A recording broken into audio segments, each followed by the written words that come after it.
Magandang araw mga kaibigan. Bigyan natin ngayon ng opinion, reaction itong post ni Joey De Bebre or Joey Cruz. Tungkol ito sa reaction niya sa isinampang cyber libel complaint.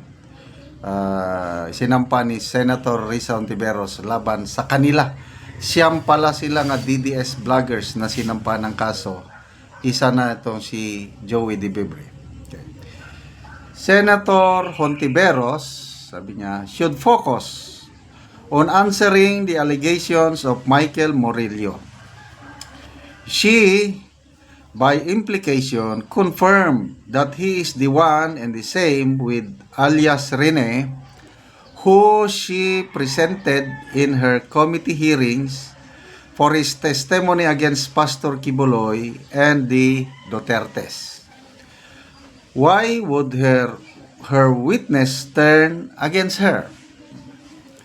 I am just a political observer and as such is entitled to my own opinion. Kaya nga sa simula ng aking mga vlog, sinasabi ko palagi, bigyan natin ng reaction opinion. So lahat ng sinasabi ko sa aking mga vlog, personal opinion ko lang ito.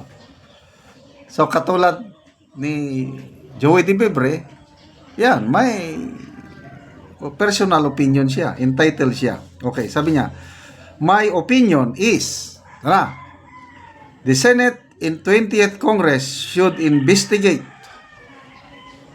the practice of senators, especially Senator Hontiveros, practice of procuring witness because this is not the first time she was accused of similar wrongdoing.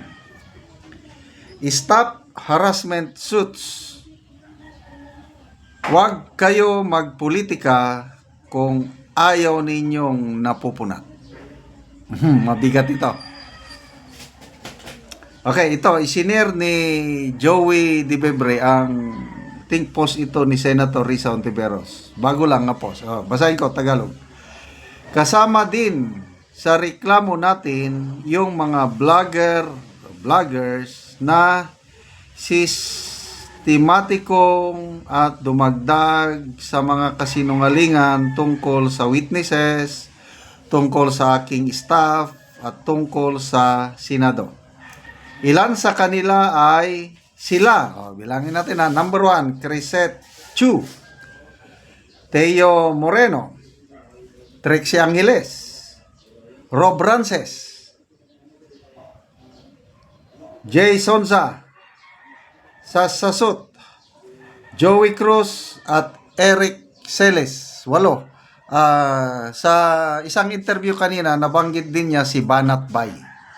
So, siyam na lahat na DDS vloggers ang isinama sa reklamo. So, siyam, sabi niya kasi isang dosena ang nasampahan ng kaso, siyam, pang-sampu si Karen, sino pa yung dalawa? Ang tanong, si Atty. Topacio, kasama rin ba? Kasi yon ang naghahamon sampahan siya ni Senator Risa ng cyber libel para mailabas ni Atty. Topacio yung mga hawak niyang ebidensya. Yan, so magbasa tayo sa mga comments.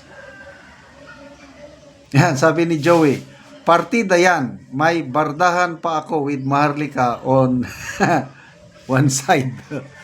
So dalawa kasi ngayon ang sana tumigil na yung bardahan o bardagulan ng mga DDS vloggers tungkol sa pamilyang Duterte.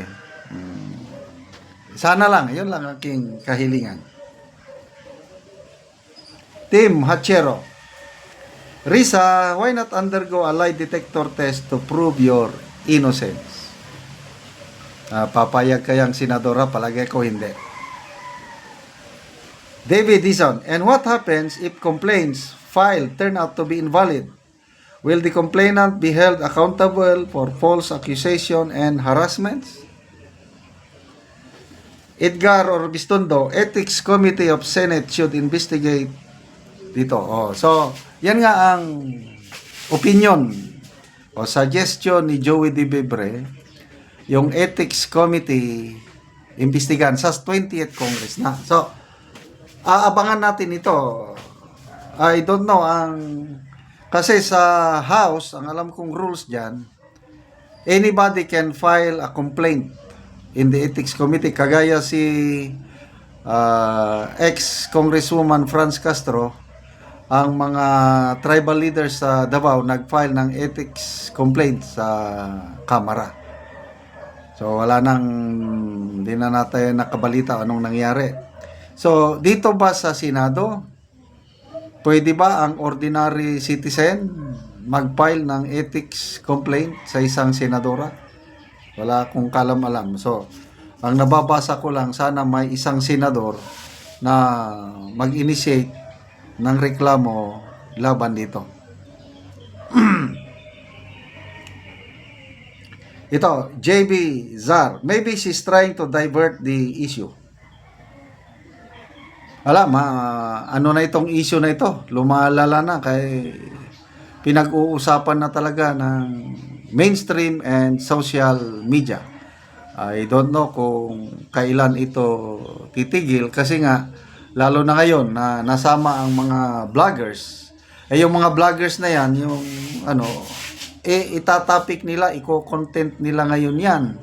So pipick upin din ng mga ibang vloggers kagaya sa akin.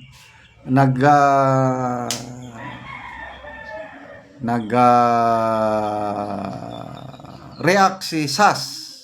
Sabi ni Sas, bakit yung mga mainstream media na unang namudpod sa video, hindi mo kinasuhan? Bakit kami lang mga vloggers? Sabi ni Sas. So ito naman, si Kipichu. Nag-react na rin siya na hindi ko naman isinare yung video na yun. Wala. Ang nabanggit ko lang yung isa ka sa complainant sa CG Corona impeachment case. Iyon, nabasa ko yon. So bakit naisama ako dyan? Sabi ni Kipi Cho. So tatlo na silang vlogger. Joey Cruz, Kipi Chu, and Sasasot na nag-react. I'm sure yung iba mag-re-react din yan, except muna kay Teo Moreno dahil 1 month na suspended ang kanyang account. Okay, salamat mga kaibigan sa inyong pag-subaybay sa ating channel. Nakakatulong kayo ng malaki sa Tribong Talandig ng Bukidnon dahil ang sweldo natin sa channel na ito, pantulong natin sa tribo. Namimigay tayo ngayon ng libreng yero at pako para makapagpatayo ng mas maayos na tahanan ang Tribong Talandig. Panoorin nyo ang video na ito. Kusog kayo ang ulan. Kaya sa pamabusin. Ikaw rin ni siya ang natagaan og yero. O bisan pa sa kusog kayo nga ulan. Daghang salamat, sir. Salamat siya sa sin nga nahatag sa iya.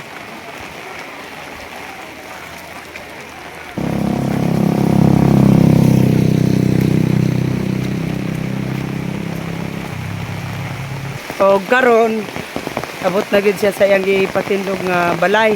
Kay kini nakigpuyo lang ni sa iyang amahan. O karon mo na ni ang iyang ipatindog nga balay. So ugma magatop na lang gid ni siya. Kay ulan namang gyud, kusog kayo ang ulan apan sa ilang kalipay di kuha di gid nila ang sin. Unang-una akong pasalamatan ang atong Ginoo o kanang atong nag-sponsor o salamat sa iyang gihatag nga sin kay makabalay na gid ko. Unya nagigpuyo ra ko sa akong mama karon makalain na gid ko. Nya daghang salamat. Yan da. Salamat ko kay kuan kanang madagan pa ang matagan ani nga kuan ug sin para dagan gyud ang magkapanalamat sa inyo ha. O